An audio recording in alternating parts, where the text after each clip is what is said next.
The Albanese government is under intense scrutiny as Labour insiders express growing doubts about its chances for re-election. The government's performance in its first term has been marked by notable struggles, including a lackluster showing from the Prime Minister and policy failures, most prominently the unsuccessful Voice to Parliament referendum. This referendum loss not only diminished Albanese's personal appeal but also cast doubt on his ability to lead Labour to victory.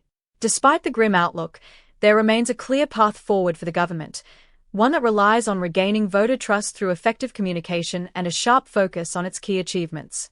To have any chance of overcoming Dutton's opposition, Albanese must regain confidence and lead his team in crafting a consistent narrative emphasizing four main achievements.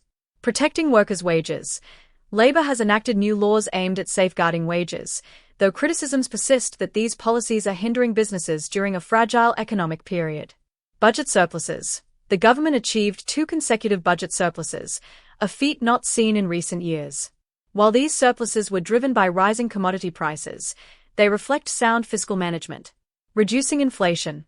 Inflation rates have declined under Labour, albeit at a slower pace than in other nations, leading to persistently high interest rates. Fairer tax cuts. Adjustments to the previous government's tax plan have made cuts more equitable, though this involved breaking a prior election promise, damaging Labour's credibility. Labour must communicate these points effectively, ensuring that they resonate with voters. However, as insiders note, the government's messaging has been disjointed, often overshadowed by distractions. Foreign Minister Penny Wong's recent comments comparing Israel to authoritarian regimes like China and Russia drew sharp criticism and diverted attention from domestic issues. Many believe Wong should focus on diplomatic trips abroad to avoid further controversy during the campaign period.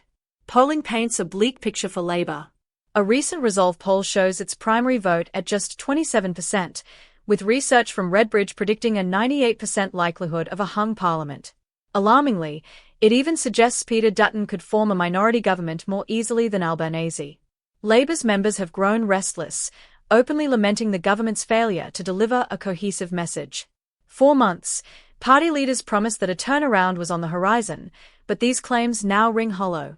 Without a renewed focus on core issues, Labour risks becoming the first one-term government since 1931, a sobering prospect. The path to victory, though narrow, remains viable. Consistent messaging around wage protection, budget surpluses, inflation control, and equitable tax cuts must become the cornerstone of Labour's campaign. Former NSW Premier Neville Wran famously said that politicians should repeat their key messages until they themselves are tired of hearing them. Only then do voters start paying attention. Labour cannot rely solely on criticising Peter Dutton, who has gained ground in preferred Prime Minister ratings and is now neck and neck with Albanese. Dutton's approach of focusing on cost-of-living issues resonates with voters, leaving many unclear about Labour's plans to address these concerns. Labour must redirect the narrative, asking voters, who do you trust to manage the economy and lead the country? Albanese faces another significant challenge, voter perception of his leadership. Frequent missteps and a perceived disconnection from everyday Australians have left many questioning his ability to govern effectively. He must demonstrate that his government has delivered meaningful outcomes and has a vision for the future. Adding to Labour's woes, Treasurer Jim Chalmers and Reserve Bank Governor Michelle Bullock are publicly at odds over economic conditions and the direction of interest rates. Meanwhile, the resignation of Bill Shorten, one of the Cabinet's most effective communicators, and the departure of Media Director Brett Mason have further highlighted the government's internal struggles. Recent leaks from Cabinet meetings reveal widespread dissatisfaction within the caucus. Many MPs believe that Labour's focus on niche issues rather than mainstream concerns is alienating voters. With only 6 parliamentary sitting weeks left before the election, Labour must sharpen its focus and clarify its vision. Some within the party even fear that the best-case scenario may be forming a minority government with support from the Greens or Teals, a prospect that unsettles many MPs. As one frontbencher candidly stated, "We are not here to collaborate with the Greens and Teals. They are not our allies. Albanese needs to change direction, or we will be in serious trouble." Labour's opportunity lies in consistently promoting its achievements while addressing voter concerns about the cost of living. Campaign ads emphasizing its budget surpluses and wage protections could help sway undecided voters.